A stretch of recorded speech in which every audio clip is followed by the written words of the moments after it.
Alhamdulillah di kesempatan pada kali ini saya dapat merefleksikan bagaimana pembelajaran yang telah saya dapat pada pada satu semester lalu, yakni di mata kuliah ilmu tauhid. Nah, kali ini saya akan merangkum dalam satu semester yang telah saya dapatkan secara pribadi. Dalam satu semester, kita para mahasiswa, terkhususnya di prodi saya, membahas 12 pembahasan pada mata kuliah ilmu tauhid. Yang pertama yakni jenis-jenis tauhid, yang kedua tentang iman, ihsan, dan Islam, yang ketiga yakni iman kepada Allah, pembahasan yang keempat yakni iman kepada malaikat, yang kelima pembahasan tentang iman kepada kitab-kitab Allah, yang keenam pembahasan tentang iman kepada Rasul Allah, yang ketujuh membahas tentang iman kepada hari akhir atau yaumul qiyamah, dan kedelapan pembahasan tentang iman kepada qada dan qadar, yang kesembilan pembahasan tentang pahala, surga, dan neraka, yang ke-10 membahas tentang aliran, terkhususnya aliran Qadariyah dan Qadariyah, yang ke-11 membahas tentang aliran Mu'tazilah dan aliran Asy'ariyah, yang kita ini Asy'ariyah. Yang ke-12 yakni yang ke-12 yakni membahas tentang sejarah munculnya aliran kalam atau aliran-aliran yang ada pada Islam di dunia ini. Nah, langsung saja ke pembahasan yang pertama. Dalam dunia yang penuh krisis moral, konflik identitas, dan ketimpangan sosial, pertanyaan yang mendasarnya bukan lagi sekedar tentang apa yang kita iman, tetapi bagaimana iman itu bekerja atau berimplikasi kepada kehidupan kita. Nah, langsung saja ke pembahasan yang pertama, tentang dimana saya mendapat sesuatu yang sedikit menambah wawasan saya. Pada minggu pertama, pembelajaran tentang jenis-jenis tauhid. Tauhid yakni merupakan inti ajaran Islam yang menegaskan keesaan Allah. Nah, di sini tauhid yakni mempelajari tentang teologi atau keesaan, keuluhiyahannya Allah, ilahinya Allah. Nah, pada kesempatan kemarin, seingat saya, tauhid dibagi menjadi 3. Ada tauhid rububiyah, uluhiyah, dan tauhid asma wa sifat. Nah, seperti yang kita tahu, tauhid rububiyah yakni kita semua makhluk hidup itu sangat yakin tentang absolutismenya Allah, bahwa Allah itu memang absolut. Allah itu telah mengatur semua yang ada di dunia ini, yang ada di alam semesta, yang diciptakannya, termasuk makhluk-makhluknya yang sampai terkecil di muka bumi ini, tentang ilmu pengetahuan yang telah ada juga itu semuanya telah diatur sedemikian rupa oleh Allah.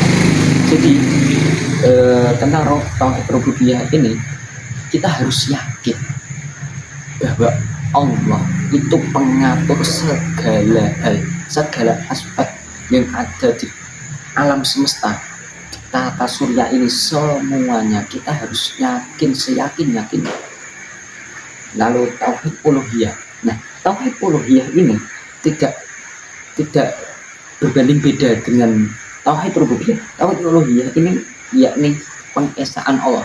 Nah, jadi kita memahaminya itu bahwa Allah itu hanya ada satu, tidak membandingkannya dengan hal-hal yang lain, hal apapun yang kita lihat, hal apapun yang telah kita pelajari, ataupun kita membandingkannya seperti orang jahiliyah, yakni dengan patung atau dengan benda, dengan tanaman ini, dengan tanaman, atau di Jawa itu ada yang namanya kejawen itu juga dibandingkan bahwa mungkin pemahamannya ada batu atau tumbuhan atau bahkan tempat-tempat yang tertentu itu diyakini bisa membawa keberkahan atau ke ke keapesan atau apapun lah itu yang diyakini. Nah itu menafikan hal itu semua. Di tauhid uluhiyah ini kita harus mengesahkan Allah. Kita kalau dalam bahasa gampangnya kita harus tidak boleh syirik atau kita harus mengesahkan bahwa Allah itu satu. Qul huwallahu ahad. Allah itu satu gitu. Dalam surat Al-Ikhlas qul huwallahu ahad Allahus samad lam yalid wa lam yulad wa lam yakul lahu kufuwan ahad. Itu bisa dijadikan dalil dari tauhid uluhiyah. Kita tidak boleh syirik, tidak boleh menyekutukan Allah dengan apapun itu. Lalu ke pembahasannya tentang tauhid asma wa sifat. Tauhid asma wa sifat di sini mempelajari kita bahwa Allah itu punya nama-nama tertentu, asma atau nama-nama tertentu, nama-nama yang baik untuk Allah yang disandarkan atau kita pemahamannya dalam kita sehari-hari itu ada kita Allah itu punya nama-nama lain seperti Ar-Rahman, Ar-Rahim, Al-Malik, Al-Qudus, As-Salam, Al-Mu'min, Ar-Rizwi atau As-Sabur, As-Sami, Al-Basir dan yang lain-lain. Itu ya ada nama-nama tersendiri untuk kita lebih mengenal kepada Allah gitu. Bukan untuk menyekutukan ya gitu. Nah, untuk asma tadi asma. Nah, ini wasifat. Nah, kita di sini mempelajari tentang sifat-sifat yang pantas dan sifat-sifat yang tidak pantas untuk Allah itu atau untuk Tuhan kita gitu. Jadi membahas tentang sifat-sifat yang baik bahwa Allah itu maha adil atau Allah itu maha memberi rezeki, Allah itu maha baik, Allah itu maha esa, semuanya gitu. Membahas tentang sifat-sifat 20 dan dalam hal ini kita membahas ada 20 sifat Allah dan 20 sifat muhal Allah, sifat wajib Allah dan sifat muhal Allah gitu. Nah, langsung ke minggu yang kedua kita ditekankan kepada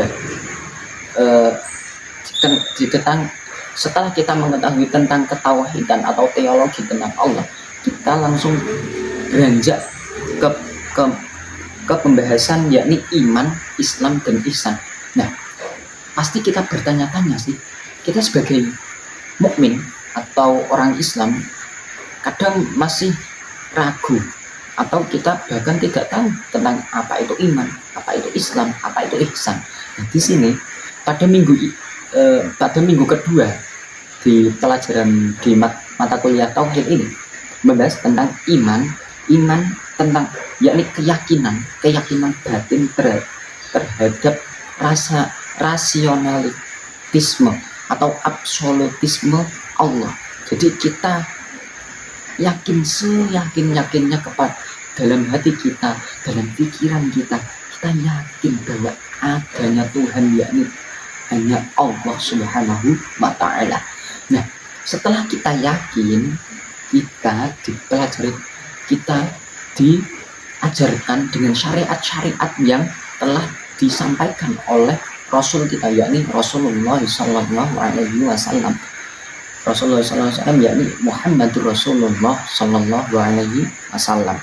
Nah, kita disyariatkan atau kita telah diajarkan tentang keislaman. Nah, di sini banyak disinfo atau disinformasi atau dispemahaman.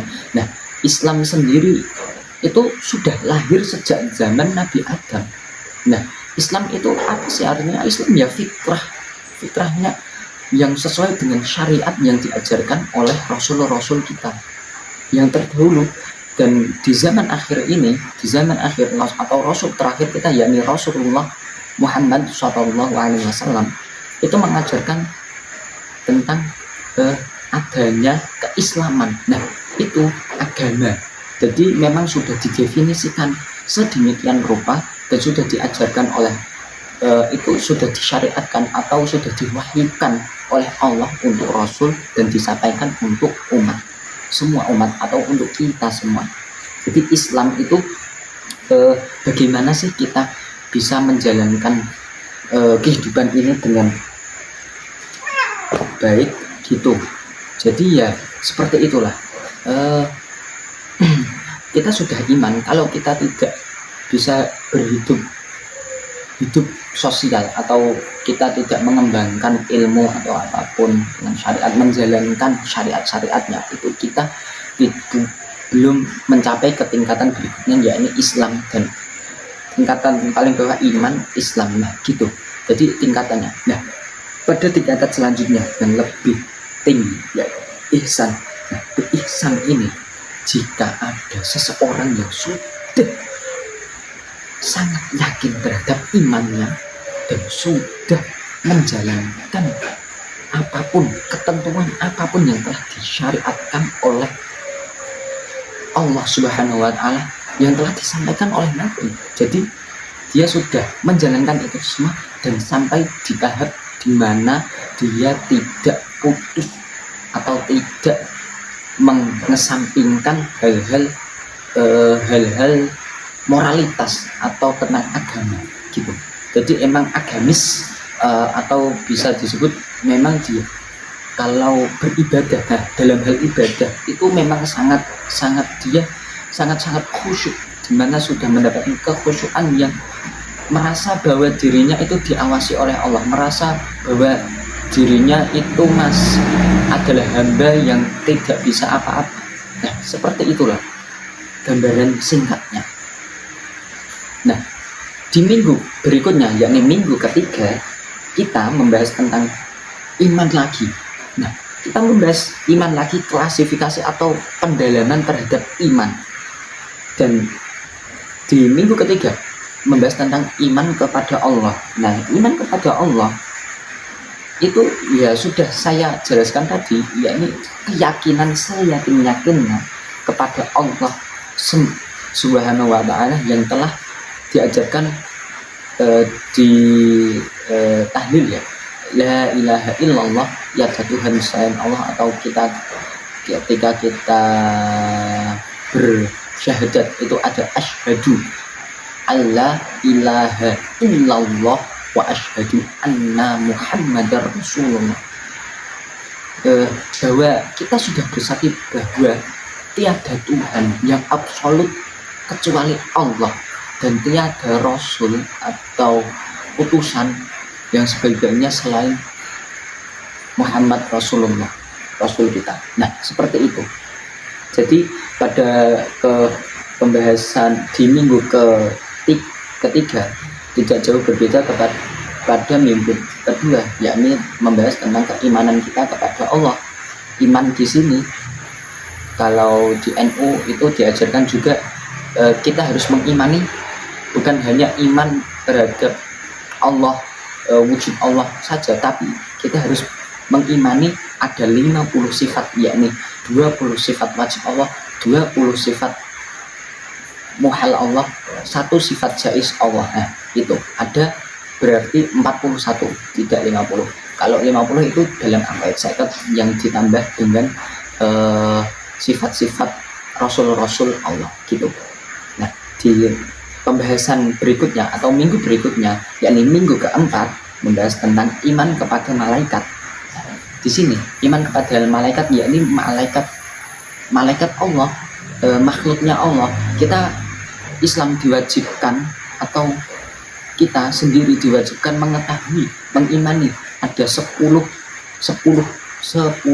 malaikat yang besar, maksudnya yang wajib kita ketahui. Ada malaikat Jibril, Mikael, Israfil, Israel, Munkar, Nakir, Raqib, Atid, Malik, Ridwan. Nah itu kita harus atau diwajibkan untuk tahu dan mengimani bahwa malaikat itu makhluknya Allah yang memang menjalankan tugas-tugasnya, perintahnya ya sudah sesuai, tidak membangkang seperti iblis atau mungkin seperti manusia yang munafik bisa berbuat dosa dan lain-lain. Tapi di sini malaikat itu menafikan atau mengecualikan bahwa malaikat ini memang makhluk yang sangat-sangat taat kepada Allah Subhanahu wa Ta'ala gitu. Nah, di minggu yang kelima kita membahas tentang kitab-kitab Allah, iman kepada kitab-kitab Allah. Nah, di sini membahas ada berapa kitab-kitab Allah. Nah, gitu.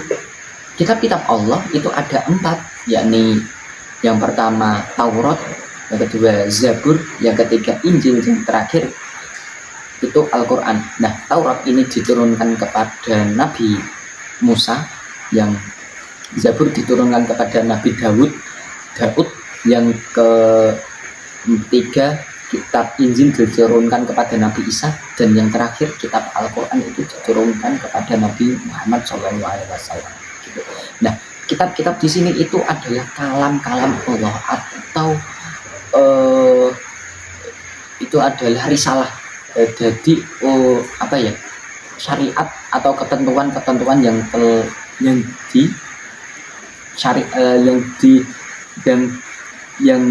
disampaikan kepada malaikat Jibril untuk disampaikan atau dijalankan kepada Rasulnya gitu. Jadi emang di sini kitab-kitab itu kita harus meyakininya bahwa ada 4 kitab Allah, gitulah, tak jauh berbeda lah. Nah, yang ke minggu kelima, minggu yang keenam kita membahas tentang iman kepada Rasul. Nah, iman kepada Rasul yang telah saya jelaskan tadi itu ya tidak jauh berbeda dengan tadi iman kepada malaikat, iman kepada mushaf, kitab Allah dan yang lain-lain. Nah, di situ iman kepada Rasul, kita harus mengimani adanya Rasul-Rasul Allah, adanya, kita wajib mengetahui ada 25 Rasul Allah itu, yang Adam, Idris, Nuh, Hud, Soleh, Ibrahim, Lut, Ismail, Ishak, Yakub, Yusuf, Ayub, Su'aib, Harun, Musa, Walyasa, Isa, wa Toha, Sulaiman, Dadah. Nah, kalau di Aqidatul Awam itu ada, saya sedikit lupa tentang di Aqidatul Awam itu pernah dijabarkan bahwa ada 25 nama-nama Rasulnya. Itu kita wajib mengetahuinya, kita harus wajib mengimaninya bahwa memang ada risalah atau utusan-utusan atau manusia-manusia yang diutus untuk mengendalikan, menjadi khilafah di bumi ini gitu, ada gitu kan. Nah, ke pembahasan yang ke-7 yakni iman kepada hari akhir.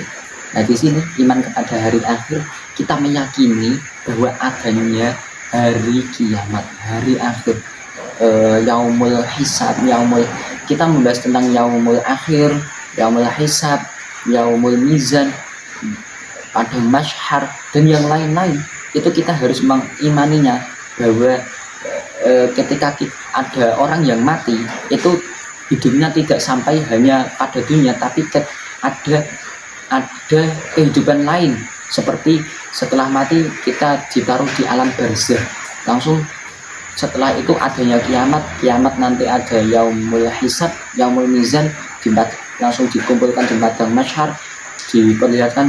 Nah, itu ada tahapan-tahapan tertentu. Jadi kita harus mengimani bahwa kehidupan manusia tidak hanya sebatas pada ruang lingkup di dunia saja, tetapi ada ruang lingkup di akhirat, begitu. Dan meyakini yaumul akhir itu akhir daripada kehidupan fana yakni dunia ini, begitu. Nah, yang pembahasan berikutnya ke minggu yang ke-8 yakni membahas tentang qada dan qadar. Nah, qadar ini pasti kita sudah tahu lah, di SD itu pernah diajarkan bahwa kita harus mengenai qadha. Qadha itu ketetapan Allah dan qadar juga ketetapan. Kok bisa sama tapi beda? Kenapa? Nah, qadha yakni ketetapan Allah yang absolut terhadap makhluk. Jadi memang tidak bisa dirubah. Seperti apa? Seperti kelahiran, kematian, rezeki, juga mungkin jodoh, itu memang ketetapan yang sudah ditentukan oleh Allah gitu, atau qadar. Nah seperti itulah. Kalau saya ada pemahaman itu ada qadha mu'allaq dan qadar, dan itu qadha mu'allaq dan qadha mubram gitu. Jadi memang ada ketetapan qadar ya, enggak qadha memang ketetapan yang memang sudah tetap ditetapkan oleh Allah, tidak bisa dirubah sejak zaman di kandungan, zaman azali ke zaman sekarang ini yang kita jalani di kehidupan nyata. Nah, kalau qadar ini tidak bisa dibagi dua, qadar mu'allaq dan qadar mubram. Qadha mubram, qadar mu'allaq. Nah, seperti itulah. Kalau qadar ini ketetapan atau ketetapan Allah kepada makhluk-makhluknya yang menjalankan kehidupan di dunia ini. Jadi kalau qadar ini masih bisa diusahakan atau bisa dirubah. Kita sebagai manusia bisa berusaha, tidak hanya berputus asa kepada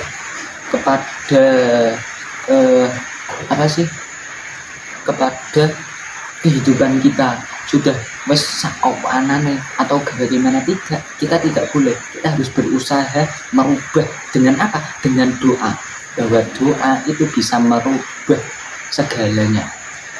Bahkan qadar, bahwa doa itu bisa menolak bala, membawa rezeki apapun itu, menyelamatkan jiwa raga kita, itu bisa. Bahkan bisa mensyafaati gitu, doa, keijabahan doa. Nah seperti itulah. Jadi qadar itu kita harus meyakini ketetapan Allah yang sudah tetap, yang ditetapkan sejak zaman azali, dan ketetapan Allah yang mungkin masih bisa kita usahakan, seperti itu. Dan di minggu yang ke-9 kita membahas tentang pahala, surga dan neraka. Nah, di sini setelah kita mengimani semua, kita pasti seperti yang sudah saya jelaskan pada bahwa manusia itu hidupnya tidak hanya di dunia saja, tetapi juga di akhirat. Nah ini di minggu ini dibahas bahwa manusia ketika di dunia itu ada pahala, ada dosa, begitu. Jadi seakan-akan kita itu diberi trial atau mungkin dibuat untuk bermain di dunia ini, bahwa kehidupan ini hanya untuk permainan, dan yang aslinya, realitanya yang memang sudah absolut itu kehidupan di akhirat. Kita diberi mungkin refleksi dari kehidupan di dunia untuk kehidupan di akhirat, begitu. Jadi pahala di sini adalah pemahaman tentang bahwa kita kalau kita sudah menjalankan ibadah, kita berbuat baik, beramal ma'ruf nahi mungkar, kita itu mendapatkan pahala atau imbalan terhadap apa yang telah kita lakukan. Berbanding balik juga dengan ketika kita melanggar ibadah, melanggar apapun itu, aturan-aturan yang sudah ditentukan oleh syariat, itu kita mendapat juga dampak, yakni sebuah dosa. Nah, di sini pahala dan dosa itu bisa memberatkan kita atau itu hal yang yang memang sudah ada dalam diri kita, yang bisa mengklasifikasikan kita ke kehidupan berikutnya, bahwa ketika kita pahalanya lebih tinggi daripada dosa, itu kita akan masuk surga. Dan berbanding balik, jika dosa kita lebih tinggi dibandingkan dengan pahala kita, itu kita masuk neraka. Ya seperti itu. Nah, pembahasan juga di sini membahas tentang adanya surga, macam-macam surga, macam-macam neraka. Seperti itu ada surga Firdaus, ada surga Darul Muttaqin atau Darul apa, itu banyak. Dan ada neraka jahanam, neraka haliyah kalau di surat Al-Qari'ah itu ada. Nah, itu sudah dijelaskan di pembahasan kali ini. Dan yang ke pembahasan di minggu yang ke 10, yakni kita membahas tentang di sini aliran atau keyakinan aliran Qadariyah dan Jabariyah. Nah, kita di sini membahas tentang bagaimana sih aliran atau pemikiran dari untuk menjalankan syariat dari orang-orang Qadariyah dan orang-orang Jabariyah itu sendiri. Nah, orang-orang Jabariyah itu meyakini bahwa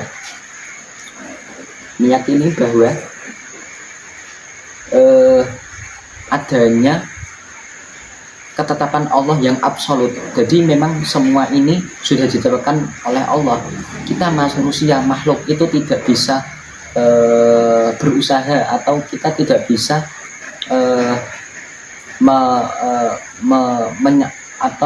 merubah ketetapan Allah, absolutisme Allah itu pada kita.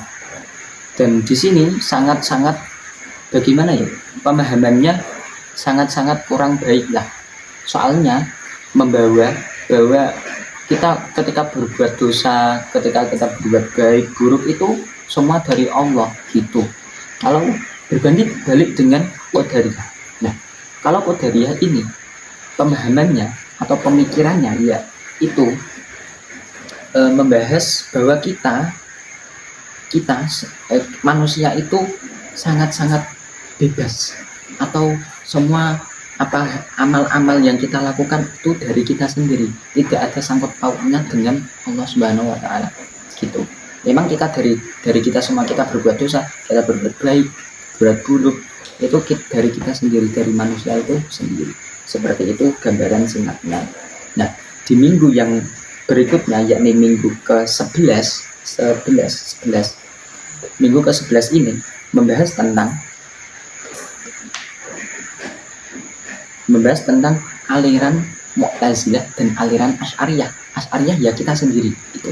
Nah, di aliran Mu'tazilah itu apa sih ciri khususnya? Yakni dia mengedepankan rasionalitas atau akal.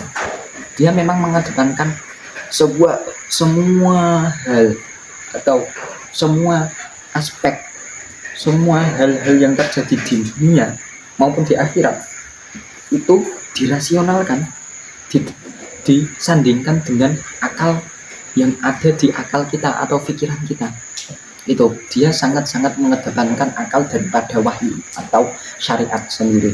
Kalau Asy'ariyah itu menyeimbangkan antara keduanya. Jadi memang menyeimbangkan antara akal dan menyeimbangkan antara syariat. Apa sih pokok ajaran dari Mu'tazilah dan Asy'ariyah? Nah, pokok ajaran dari Mu'tazilah yakni ada usul al-khamsah. Ada usul al-khamsah. Jadi memang pokok ajarannya ada lima ketetapan. Nah, kalau di Asy'ariyah itu ada pokok ajarannya kita gini. Makolahnya al-muhafadzatu ala aqdamis sholih wal akhdhu bil jadidil aslah. Jadi kita mengambil adat-adat atau ketentuan syariat atau mungkin kita bisa bahas itu ya apa sih namanya? Nah, seperti itulah adat-adat atau saya sedikit coba. Intinya adat-adat orang-orang yang soleh, yang baik-baik itu kita ambil dan kita al-akhdhu bil jadidil aslah dan merubahnya atau kita mengkolaborasikan dengan hal-hal yang baru atau yang bermanfaat gitu. Jadi emang pokok ajarannya sedikit beda, tapi di sini tidak menafikan ya bahwa Asy'ariyah itu embrionya itu dari Mu'tazilah atau keluaran dari Mu'tazilah gitu. Nah, dari semua aliran nanti saja kita pembahasan berikutnya. Nah, lalu di minggu yang terakhir, yakni minggu ke-12, kita membahas tentang sejarah tentang adanya ilmu kalam yang ada di agama Islam di dunia ini, bahwa ilmu kalam itu ada banyak ilmu kalam tentang di zaman sampai zaman Rasulullah. Dari zaman Rasulullah itu ada aliran kalam itu tentang aliran kalam yakni pemikiran, yakni adanya aliran Khawarij, Syiah, langsung ada Murji'ah dan yang lain-lain. Setelah wafatnya Nabi juga itu malah semakin merebak luas, bahwa ada aliran banyak. Nah, seperti yang kita tahu pada hadis Nabi dikemukakan bahwa nanti Islam itu akan berpecah menjadi 70 firqah atau 71 golongan, 70 firqah atau 73. Saya sedikit lupa. Nah, pada intinya hanya ada satu firqah yang memang itu sesuai dengan ketentuan atau syariat yang terdahulu, yakni syariatnya Rasulullah Shallallahu Alaihi Wasallam, tidak keluar atau tidak dipengaruhi oleh filsafat Yunani kuno, filsafat apapun, filsafat Barat, itu semua. Jadi memang pemikiran kita kadang orang manusia sendiri kan pasti terdistract atau terganggu dengan pemikiran dari orang lain itu sendiri. Nah, seperti itulah.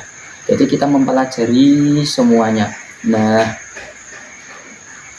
perlu diketahui bahwa aliran-aliran yang ada itu semua, seperti aliran Mu'tazilah, Asy'ariyah itu sendiri, embrionya itu dari aliran Qadariyah dan Jabariyah. Seperti itulah singkatnya. Nah,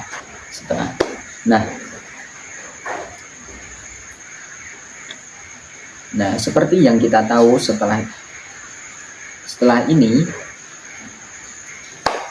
Nah, seperti yang kita tahu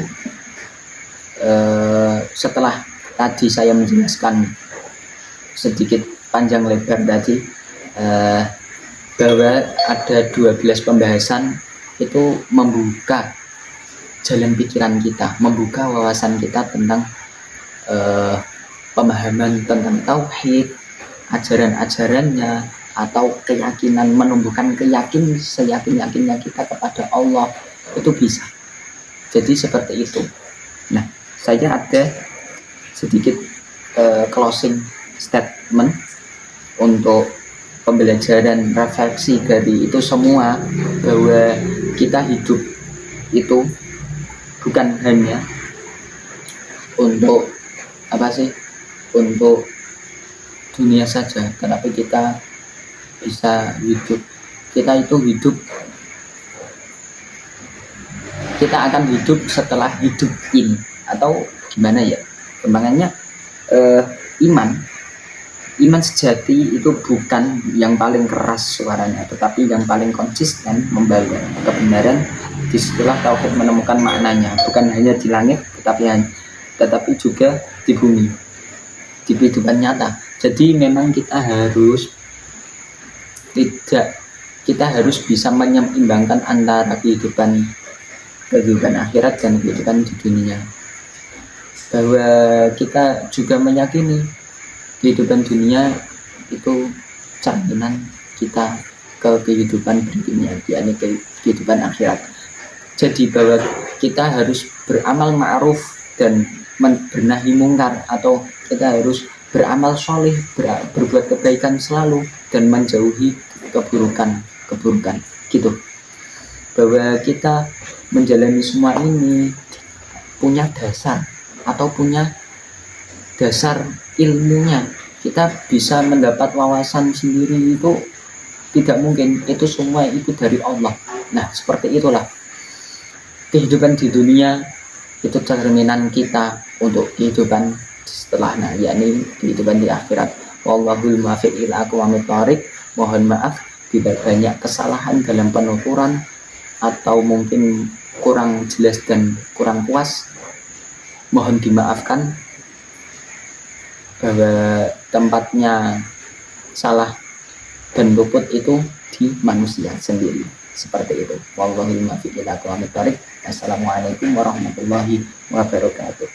Assalamualaikum.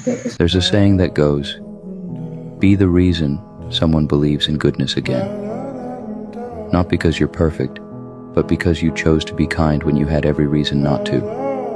You smiled through your storms.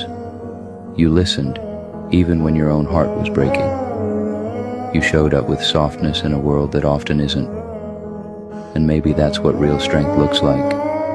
Being gentle when life gave you every reason to be hard.